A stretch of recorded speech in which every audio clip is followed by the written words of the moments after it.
নমস্কার।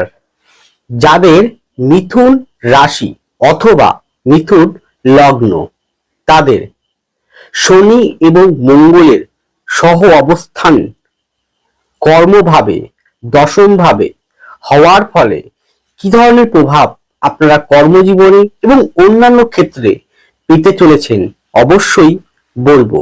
এই প্রোগ্রামটি 11ই মে পর্যন্ত থাকবে সীমাবদ্ধ।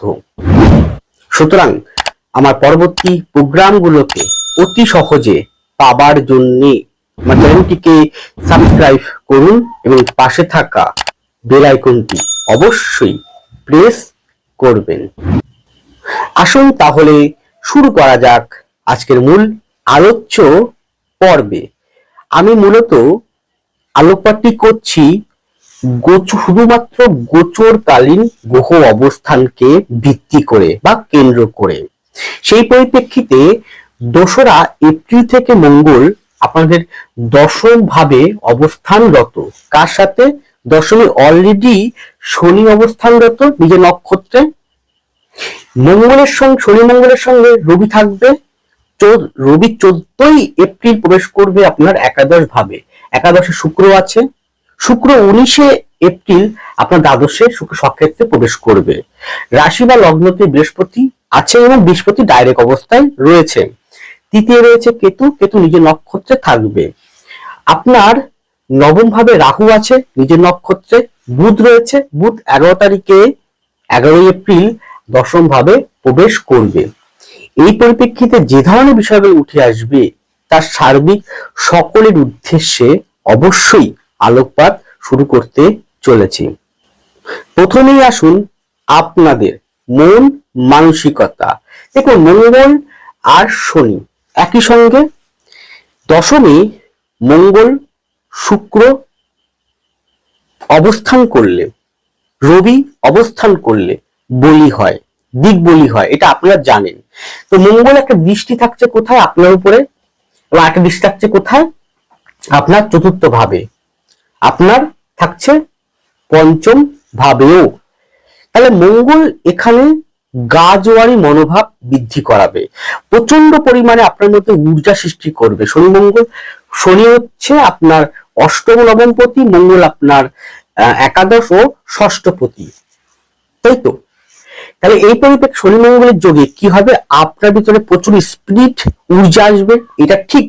কিন্তু অতিরিক্ত ঊর্জার কবলে, অতিরিক্ত পরিমাণের দিক বলি হওয়ার ফলে গা জোয়ারি মনোভাব কিন্তু চলে আসবে। মানে আপনি প্রচন্ড ডোমিনেট হয়ে পড়বেন, ডোমিনেশন হবে, আধিপত্য বিস্তার করতে চাইবেন, যেন তেন প্রকারে জিততেই হবে এই মানসিকতা তৈরি হবে। প্রচন্ড পরিমাণে হটকারের সৃষ্টি করবে। প্রচন্ড পরিমাণে মুখের ভাষা হয়তো কখনো কটু কথা, কখনো না কটু কথা এবং স্পষ্ট কথা, এবং কিছুটা হলো যদি আপনার জন্মকুণ্ডলিতে বর্তমান গোচর সাপেক্ষে সঠিক না থাকে, বিশেষ করে একটা দেখুন, যেহেতু এই প্রোগ্রামটি আমি করছি শুধুমাত্র ইন জেনারেল সকলকে উদ্দেশ্য করে, আপনাকে উদ্দেশ্য করে নয়, সেক্ষেত্রে আপনার ব্যক্তিগত জন্মকুণ্ডলিতে D1, D9, ডেকান ভাব, গ্রহদের বলবত্তা, গ্রহদের ডিগ্রি, গ্রহদের অবস্থান, মহাদশা, অন্তর্দশা, প্রত্যন্ত দশা, গ্রহদের অন্যান্য ভাগগুলো সরল বর্গের, সেখানে গ্রহের কি অবস্থান রয়েছে, নবতা চক্র, স্বর্ণালী চক্র, সব দেখতে হয়, হাত দেখতে হয়। তো সেই পরিপ্রেক্ষিতে যদি সঠিকভাবে আপনার কম্বিনেশন গ্রহ সাপেক্ষে না থাকে, তাহলে মুখের ভাষা হয়তো ঠিক থাকবে না। কারণ বুধও ঢুকে যাবে, বুধ রাহুর সঙ্গে যুক্ত অবস্থা আছে, তাই না? বুধ থেকে আমরা কথা দেখি, কি দেখি? আমরা টকিং দেখি, কমিউনিকেশন দেখি। তাহলে কি কথাবার্তার মাধ্যমে কমিউনিকেশন করছেন, অন্য কোনো লিগাল কোনো কাগজপত্র নিয়ে কমিউনিকেশন করছেন। যেভাবেই হোক আপনার মধ্যে গাজোয়ারি জোর জবরদস্তি করে জেতার যে মানসিকতা চলে আসবে, হার নামা লড়াই করা মানুষটা চলে আসবে এবং হঠাৎ সাডেন পরিবর্তন, নিজেকে পরিবর্তন করতে চাইবেন। কারণ অষ্টম মানে হচ্ছে পরিবর্তনটাকে বোঝায়। সে মঙ্গলের সঙ্গে ষষ্ঠপতির সঙ্গে রয়েছে। আপনি পরিবর্তন করতে চাইবেন, কোনো পরিস্থিতিকে পরিবর্তন করতে চাইবেন হঠাৎ। সেই পরিবর্তন করতে গিয়ে যদি একটা ব্যক্তিগত হরস্কোপ ঠিক থাকে, তাহলে সেই পরিবর্তন অবশ্যই আপনার জন্য ভালো হবে। আর যদি ব্যক্তিগত হরস্কোপ যদি ঠিক না থাকে, তাই পরিবর্তন কিন্তু ভালো হবে না, উল্টে কিন্তু খারাপ হবে। সুতরাং মুখের ভাষা, রাগ, ক্রোধ, এইগুলোকে এবং ডোমিনেশন বা আধিপত্য বিস্তার এইগুলোকে দমন করুন, তবেই ভালো থাকতে পারবে। না হলে কিন্তু পরিস্থিতি আপনাকে এমন জায়গায় দাঁড় করিয়ে দেবে যে আপনি মেন্টাল জায়গায় ঠিক রাখতে পারবেন না। এরপরে আপনাদের শরীর স্বাস্থ্য, সেক্ষেত্রে হাইপার টেনশন, বিপি, সুগার, পেট সংক্রান্ত জায়গা, হাড় সংক্রান্ত জায়গা, অর্থোপেডিক আর্থ্রাইটিস সংক্রান্ত জায়গা, থাইরয়েড সংক্রান্ত জায়গা, রক্ত সংক্রান্ত জায়গা, হিমোগ্লোবিন সংক্রান্ত জায়গা, প্রস্রাব সংক্রান্ত জায়গা, পায়খানা মলত্যাগ সংক্রান্ত জায়গা বেশ সাবধান, পায়ের পা সংক্রান্ত জায়গায় বেশ সাবধান, ওজন সংক্রান্ত জায়গাও বেশ সাবধান। এগুলোকে মেনে চলুন। যদি কারো মনে হচ্ছে এছাড়া কফ পিত্ত ঠান্ডা, স্নায়ু বা ত্বক সংক্রান্ত যদি মনে হয়, অবশ্যই আপনার দেরি না করে গো টু ডক্টর। এরপরে আপনাদের সাংসারিক বা বৈবাহিক জীবন, তবে আমি যা যা বলছি আমি বেশি বড় প্রোগ্রাম করবো না, ছোট্ট করবো, কিন্তু মূল পয়েন্ট গুলো বলে দিচ্ছি, বেশি লজিকও আমি দিচ্ছি না আপনাদের সুবিধার্থে, কারণ আমার প্রচুর কমেন্ট এসছে আমার কাছে যে আপনি অত বেশি লজিক না দিয়ে ছোট্ট করে যে মূল বিষয় কি হবে সেটা বলুন। আমি সেটাই বলার চেষ্টা করছি আপনাদের, যে শুধুমাত্র আপনাদের স্বার্থের জন্য বলছি, আমি আপনাদের ভালো থাকার জন্য। আপনার আমার কাজটা হচ্ছে আপনি কি করবেন কি করবেন না সেই পথটা দেখানো, আমি সেটা দেখাই আপনাদেরকে। এই মুহূর্তে সংসার জীবনের ক্ষেত্রে যেহেতু বৃহস্পতি আপনার রাশি লগ্নতে আছে, ডাইরেক্ট সপ্তম দৃষ্টি করছে, তো মিথুনে কিন্তু বিবাহ যোগ অবশ্যই কিন্তু সুগঠিত আছে বা চলছে। যারা মনে করছে বিবাহ করবেন তাদের জন্য কিন্তু অবশ্যই ভালো শুভ বলা যায়। কিন্তু বিবাহটা যদি করতে হয় তাহলে অবশ্যই তার আগে নির্দিষ্ট কোনো পণ্ডিতকে দেখিয়ে হরস্কোপটি ভালো করে বিচার করিয়ে, জটক বিচার করে তবেই খোঁজ খবর নিয়ে তবে বিবাহটা করবেন। গেল সংসার জীবনের ক্ষেত্রে যেহেতু আপনার ষষ্ঠ এবং একাদশ প্রতি মঙ্গল দশমে থাকছে শনিযুক্ত অবস্থায় অষ্টম প্রতি এবং নবম প্রতির সাথে, সেক্ষেত্রে আপনার একটা কারণের জন্য সংসার জীবন অশান্তি হবে। এটা হচ্ছে আপনার যে বললাম রাগ, ক্রোধ, জেদ, মুখের ভাষার জন্য কিন্তু সমস্যা হতে পারে, হবে সেটা কিন্তু হতে পারে। আবার এমন হতে পারে যে ষষ্ঠ প্রতি ঋণগ্রস্ত, শত্রুতা, শত্রু, ঋণ, ধার দেনা এগুলোকে বোঝায়।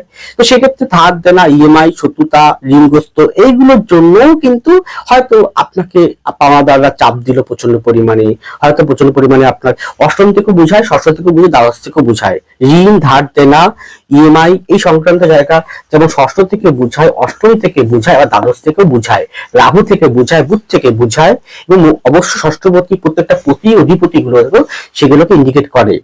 তো সেই সংক্রান্ত বিষয় হয়তো কোন রকম মানসিক ভাবে আপনি থাকবেন বিপদস্ত, সেই রাগ, ক্রোধ, লোকে টাকা চাইছে, সেই ক্রোধটা, সেই রাগটা হয়তো আপনি বাড়ি এসে ফেলে দিলেন, যেহেতু ফোর্থ হাউসে ডাইরেক্ট দৃষ্টি করে শনি মঙ্গল উভয় দৃষ্টি করছেন, রাগটা বাড়ি এসে ফেলে দিলেন। তাহলে কি হলো, পরিবেশটা যে ব্যালেন্সের যে পরিবেশটা সেটা নষ্ট হয়ে গেল।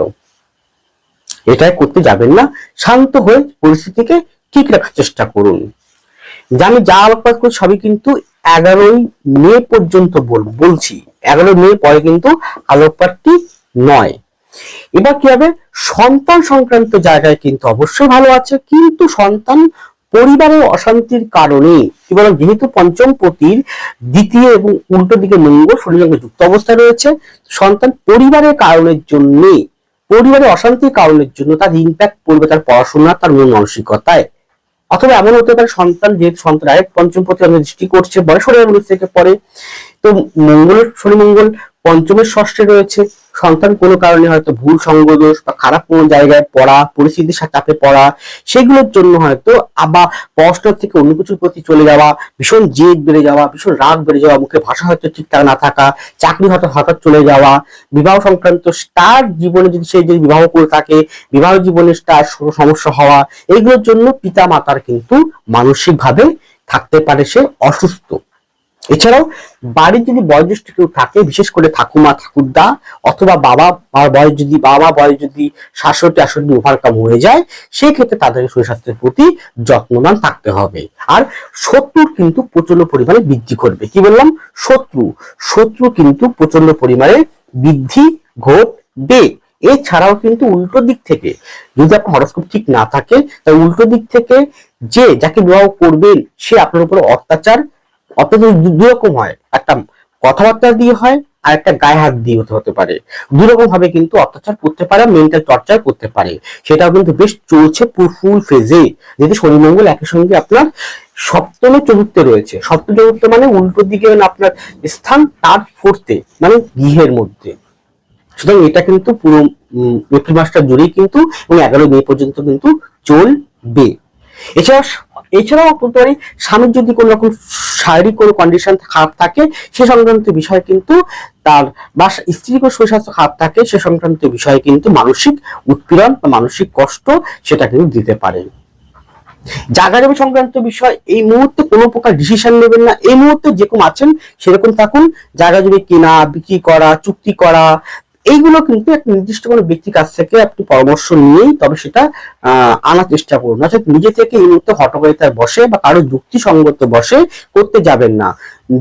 বুঝুন আগে হরস্কোপটি কি বলছে, আপনার জন্মকুণ্ডলী কি বলছে, না থাকলে হাত কি বলছে, সেই অনুযায়ী কিন্তু ডিসিশন নিন। না হয় নেবেন না, তাহলে কিন্তু তার ফল কিন্তু পরবর্তীকালে গিয়ে আপনি সমস্যায় পড়তে পারেন। এ কথা মেনে চলুন, দেখুন আপনি অবশ্যই কিছুটা হলেও ব্যালেন্স করে চলতে পারবেন। লাস্ট পয়েন্ট আপনাদের কর্মজীবন। এই ক্ষেত্রে বলবো কর্মসংঘে দশম ভাবে যদি ঘটনা সংঘটিত হচ্ছে, শনি মঙ্গলের যোগ দশম ভাবে, অষ্টম প্রতি নবম প্রতি দশম ভাবে রয়েছে, ষষ্ঠ একাদশ প্রতি দশম ভাবে, তাহলে কর্মসংক্রান্ত বিষয়ে আপনি হয়তো কোনো অফিসের বস বা আপনার নিচে অনেক কর্মী আছে বা স্টাফ আছে, গাজওয়ারি জোর জবরদস্তি করে কাজগুলোকে উদ্ধার করা, কাজগুলোকে নিয়ে নেওয়া। বা আপনি ব্যবসা করছেন, আপনার অনেক একজন দুজন কর্মচারী আছে বা স্টাফ আছে, জোর করে কাজগুলোকে উদ্ধার করা, অর্থাৎ তাদের উপরে বেশি করে চাপিয়ে দেওয়া, কাজগুলোকে নিয়ে নেওয়া। এখান থেকে কিন্তু সংঘাতের তৈরি হতে পারে, সংঘাত বা কোনো গন্ডগোল, অশান্তি, কথা কাটাকাটি তৈরি হবে। তাই এরকম করবেন না। সাডেন কর্মক্ষেত্রে পরিবর্তন আসতে পারে। কোনো প্রকার ভুল ডিসিশন নিয়ে কর্ম চেঞ্জ করবেন না বা কর্ম পরিবর্তন করবেন না। বা আপনি কর্ম হয়তো না টিকতে পেরে রিজাইন দিয়ে দিলেন, দিয়ে আপনি অন্য কোনো কোম্পানির চেষ্টা করতে গেলেন। এই মুহূর্তে কিচ্ছু করার দরকার নেই, যেরকম আছে সেরকম চুপচাপ থেকে চলুন, তাতেই ভালো হবে। তথাপি তার মধ্যে টেকনিক্যাল বিভাগটা বলতে পারি কিছুটা উন্নতি আছে, শিক্ষা সংক্রান্ত বিষয়ে কিছু উন্নতি আছে, সায়েন্স ওরিয়েন্টেড বিষয়ে কিছু উন্নতি আছে।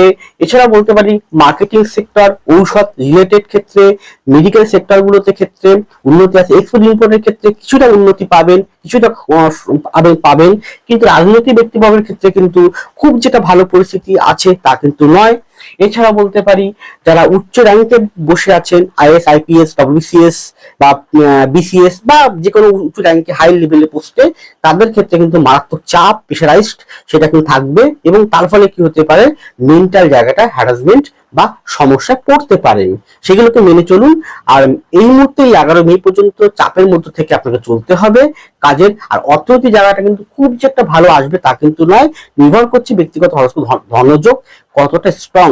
ধনযোগ কোনটা নিশ্চয়ই জানেন যে 1-5 নয়, তার সঙ্গে কেন্দ্র কোণের সম্পর্ক, তার সঙ্গে 2-11 সম্পর্ক কেমন রয়েছে, অবশ্যই শুক্র, অবশ্যই বুধ, অবশ্যই মঙ্গল, অবশ্যই রাহু আপনার হরস্কোপে কেমন রয়েছে দেখতে হয়। হাতটা পজিশন কেমন দেখতে হয়, যদি ঠিক থাকে, মহাদশা অন্তর্দশা প্রত্যন্তদশা সঠিক সময় ঠিক থাকে, তাহলে অর্থ সেই সময় অনুযায়ী আপনার আসবে। না হয় অর্থ কিন্তু প্রচন্ড পরিমাণে ব্যয় হবে। আর কোন কারণে হঠাৎ চাকরি পরিবর্তন বা স্থান পরিবর্তন বা ট্রান্সফার বা কোন রকম প্রমোশন বা প্রমোশন তো হওয়ার কথা এই মুহূর্তে নেই, তথাপি কোন রকম পরিবর্তন কিন্তু আপনার জীবনে আসতে পারে যদি আপনার হরস্কোপে সেরকম কম্বিনেশন থাকে এই মুহূর্ত অনুযায়ী। সুতরাং এটা আমি ইন জেনারেল আলোকপাত করলাম, ব্যক্তিগত উদ্দেশ্য করে নয়। সুতরাং এই মূল বিষয়গুলোকে মেনে চলুন। কোনো প্রকার পরিবর্তন, রাগ, ক্রোধ, কথাবার্তার প্রতি মাধুর্য থেকে এগিয়ে চলুন। 11 মে পর্যন্ত সময়টা খুব যে একটা ভালো বলতে পারছি না, তথাপি আপনাকে শান্ত থেকে এগোতে হবে। যদি পারেন 11 মে পর দেখবেন পরিস্থিতি আস্তে আস্তে পরিবর্তন অনেকটাই হচ্ছে। যাই হোক, ছোট্ট আলোকপাত করলাম। সকলে ভালো থাকুন, সুস্থ থাকুন, অবশ্যই এগিয়ে চলুন। নমস্কার, জয় মা তারা।